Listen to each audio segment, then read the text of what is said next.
नमस्कार दोस्तों, मैं डॉक्टर गौरव आपका आज के इस वीडियो में बहुत बहुत स्वागत करता हूं। दोस्तों, आज के इस वीडियो में हम चर्चा करने जा रहे हैं सवाल जवाब सीरीज के एक अनदर एपिसोड के बारे में। दोस्तों, पिछले एपिसोड में हमने चर्चा की थी एपिसोड नंबर 47 और 48 के सवालों को लेकर के। आज के इस वीडियो में 48 के 48वें एपिसोड के जो सवाल रह गए थे उन्हें लेंगे और फिर 49वें मतलब 49th नंबर के एपिसोड के सवालों को भी लेंगे। दोस्तों, आप सभी का स्वागत है। आप सभी जो भी ज्योतिषीय प्रश्न मुझसे करना चाहते हैं वो इस वीडियो के माध्यम से, सवाल जवाब सीरीज के माध्यम से मुझसे कर सकते हैं। आपको इसका जवाब जरूर से मिल जाएगा। केवल आपसे रिक्वेस्ट इतनी है कि आप जो भी सवाल करें वो पर्सनल आपकी बर्थ डिटेल से रिलेटेड ना हो। यदि कोई ऐसे सवाल हैं जो कि सार्वजनिक है, यदि कोई ऐसे सवाल हैं जो कि इस वीडियो को देखने वाले प्रत्येक दर्शक को पसंद आते हैं, तो इस तरह के सवाल का स्वागत है। चलिए, आज का प्रश्न पहला ले लेते हैं। स्मिता जी मुझसे कहती है कि नमस्ते सर। नमस्ते स्मिता जी।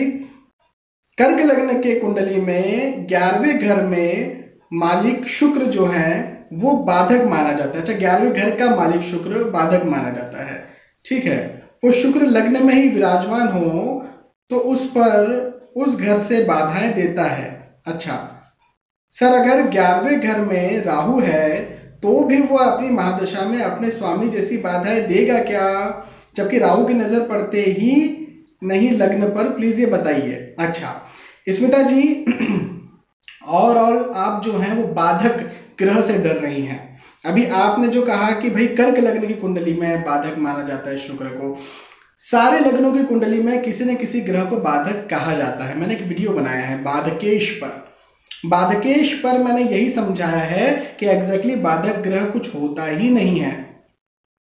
जब बाधक ग्रह कुछ होता ही नहीं है तो हमें डरने की क्या जरूरत है। शुक्रदेव यदि लग्न पर बैठे हैं या कहीं पर भी बैठे हैं, यदि नीच राशि स्थित नहीं है, तीसरे, छठवें, आठवें या 12वें भाव में नहीं है, तो कुंडली कर्क लग्न की कुंडली में शुक्रदेव जो है वो अपने बहुत अच्छे फल देने वाले हैं। डरने की कोई बात नहीं। फिर उसकी राशि में, शुक्रदेव की राशि में यदि राहु बैठे हैं तो वो भी अपने अच्छे ही फल देंगे, चूंकि शुक्रदेव खराब है ही नहीं, इस वजह से राहु भी अच्छे फल देंगे। तो बाधकेश कुछ होता नहीं है। आप उस वीडियो को एक बार फिर से देखिए जो मैंने बना करके दिया है आपको। बाधकेश के नाम से लगभग 4 वीडियोस आपको मिलेंगे। मैंने इसी चैनल पर वो वीडियोस आपको बना करके बताए हैं, दिया है, उसमें सिखाया है मैंने। वोना पटेल जी मुझे कहते हैं नमस्ते गौरव जी। नमस्ते Vona ji. What is the correct way to read muhurat choghadiya timing? मतलब वोना जी कहते हैं कि चौघड़िया या मुहूर्त का जो टाइमिंग होता है उसका सही वे क्या है। ये एग्जाम्पल देकर के समझाते हैं कि पंचांग यदि दिखाता है अमृत का समय है, शुभ का समय है, लाभ का समय है, तो इस समय जो है ये क्या शो करता है? मतलब कि आप जो हैं वो सही समय पर, इस जो लाभ के समय पर या अमृत के समय पर घर से निकलें या काम करने निकलें या पूरा काम इस शुभ समय के बीच में खत्म कर दें। उदाहरण के तौर पर उन्होंने बताई कोई समय लाभ का है जो कि 8 से 10 बजे तक का समय है, तो क्या 8 बजे इस काम को शुरू भी करें और 8 बजे खत्म भी कर दें क्या? लाभ या फिर चौघड़िया या मुहूर्त क्या इस चीज को बताता है कि शुरू भी करना और खत्म भी करना उसी समय के बीचों बीच?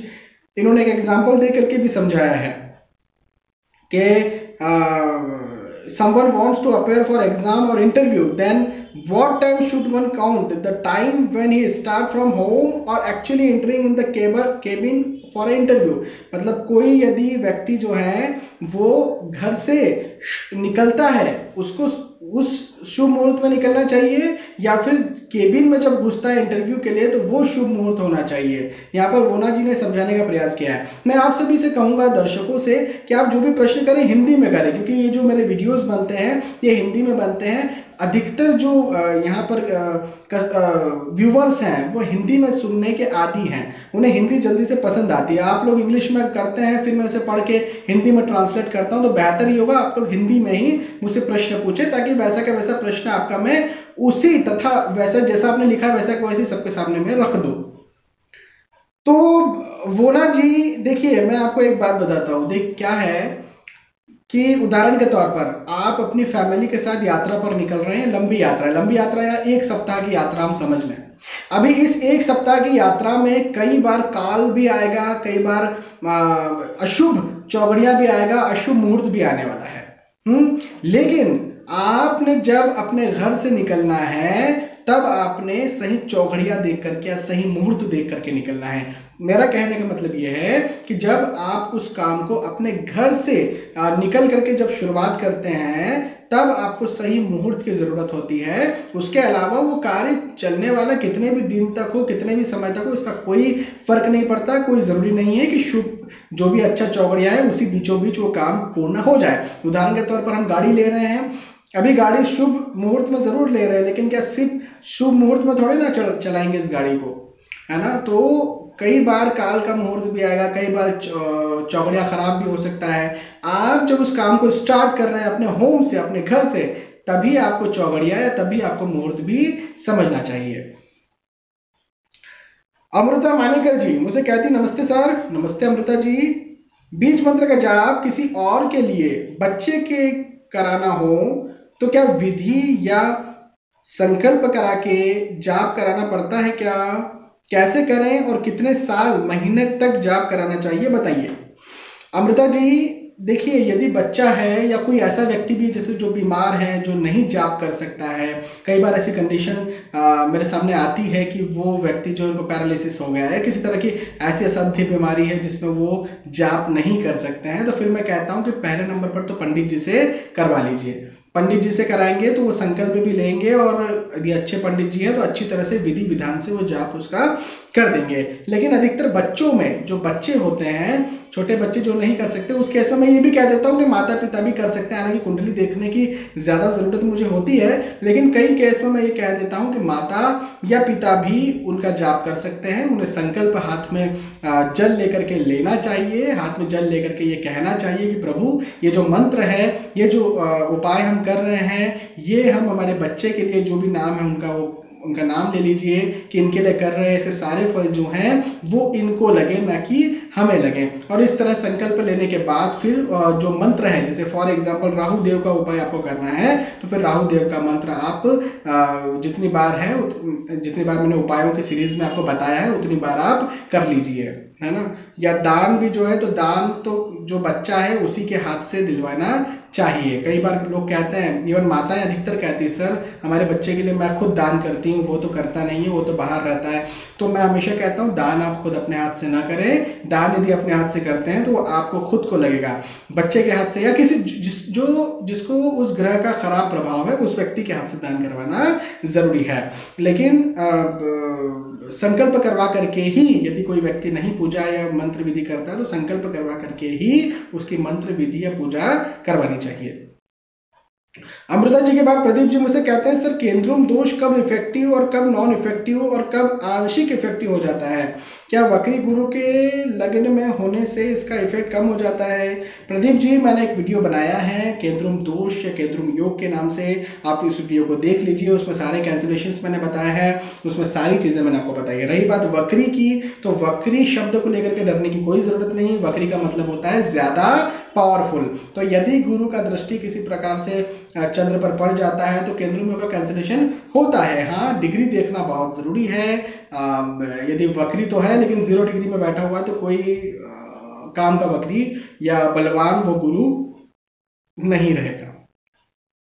प्रदीप बत्रा जी मुझसे कहते हैं गुरु जी क्या कुंडली में किसी रेमेडी से ग्रह का प्लेस चेंज किया जा सकता है? चंद्रमा के प्लेसमेंट में कैसे चेंज कर सकता हूँ? नहीं बाबा, प्लेसमेंट चेंज थोड़े ना हो सकता है, अदरवाइज हम तो विधाता बन जाएंगे, हम तो भगवान बन जाएंगे। प्लेसमेंट चेंज नहीं होता, इवन आपका भाग्य भी नहीं बदलता। हाँ, यदि आपको उपाय बता रहे हैं इसका ये मतलब नहीं है कि भाग्य बदल जाएगा। आप कई सारे वीडियोस यूट्यूब पर ही इवन कई सारे वीडियोस देखते होंगे, चमत्कार होने वाला है, भाग्य बदल जाएगा, ये करे ये उपाय। ये सब जो चीजें हैं ना, ये सब क्लिक बैट है। क्लिक बैट मतलब आपको लुभाने के, प्रलोभन देने के तरीके हैं। ये भाग्य चेंज यदि कर देना होता तो खुद वो जो बोल रहे हैं ना भाग्य चेंज हो जाएगा, उनसे कहिए कि आप खुद प्रधानमंत्री क्यों नहीं बन जाते, आप खुद दुनिया के सबसे अमीर आदमी क्यों नहीं बन जाते। क्योंकि भाग्य चेंज नहीं हो सकता और किसी ग्रह की प्लेसमेंट चेंज नहीं हो सकती। हम जो उपाय करते हैं, क्या है ये उपाय? यदि बारिश हो रही है, यदि मैं कह रहा हूं साल भर तक आपके जीवन में बारिश होगी तो होगी। आपको मैंने बस छाता दिया है, उपायों के माध्यम से आपको मैंने एक एम्ब्रेला दिया हुआ है, उसको आप अच्छे से पकड़ के रखिए। बारिश तो होती रहेगी, एम्ब्रेला में कुछ हद तक तो भीगना ही है लेकिन बहुत हद तक बचे भी रहेंगे। तो जो एम्ब्रेला है, जो छाता है, आप समझिए वो उपाय है, और जो बारिश है वो तो विधाता की तरफ से हो रही है, वो तो होती रहेगी जब तक आपके भाग्य में लिखी हुई है। और कहीं कोई प्लेसमेंट चेंज नहीं की जा सकती। कोई प्रलोभन भी देता है 10,000, 50,000, 1 लाख का कि हम आपकी प्लेसमेंट चेंज कर देंगे और भाग्य बदल देंगे, तो उनसे कहिएगा भैया अपना खुद का भाग्य पहले बदल लीजिए, उसके बाद हमारा भाग्य बदलिएगा। प्रदीप परमार जी मुझे कहते हैं, सर क्या मंगल और शनि का योग किसी भी भाव में एक्सीडेंट का योग बनाता है? प्रदीप जी हाँ, ये अनफॉर्चुनेटली होता है कभी कभी कुंडली के अष्टम भाव में, अष्टमेश के साथ, या अष्टम की दृष्टि पड़ने पर, या फिर अष्टम भाव या भावेश की महादशा चलने पर, जब मंगल शनि युति इस भाव में होती है तो दिक्कत परेशानी इस तरह की हो जाती है। लेकिन हमें ये भी देखना होगा कि मंगल और शनि कुंडली के लिए मारक है या कारक। यदि मारक है तो ही ऐसी परिस्थितियों का निर्माण करेंगे, कारक है तो ऐसी परिस्थितियों का निर्माण वो नहीं करते हैं। अनिशा जी मुझसे कहती हैं, सर अगर कोई ग्रह 10 से 20 की डिग्री में है लेकिन वक्री है, अब लेकिन सूर्य से अस्त है, तो क्या कोई फल दे पाएगा? अगर सर राहु गुरु के बीच में 6 या 7 डिग्री का फर्क है तो क्या गुरु चांडाल योग बनता? अच्छा, इनके 2 क्वेश्चन है एक ही कमेंट में, ठीक है। देखिए 10 से लेकर 20 तक की डिग्री में कोई ग्रह है वक्री है तो ऑब्वियसली वो पावरफुल है, लेकिन यदि अस्त हो गया सूर्य के द्वारा तो उसकी पावर तो खत्म हो गई ना, तो वो अपने फल नहीं दे पाएगा अनफॉर्चुनेटली। यदि वो खराब है तो बहुत अच्छी बात है, अच्छा है तो अनफॉर्चुनेटली। और आपने दूसरा प्रश्न ये किया कि राहु और गुरु के बीच में 6 से 7 डिग्री का फर्क है तो क्या गुरु चंडाल योग बनेगा? हाँ, 6 से 7 डिग्री में किसी भी प्रकार का अच्छा या बुरा योग बन सकता है, तो गुरु चंडाल योग भी बन सकता है यदि राहु और गुरु कुंडली के लिए खराब हैं या प्रॉब्लमेटिक हैं।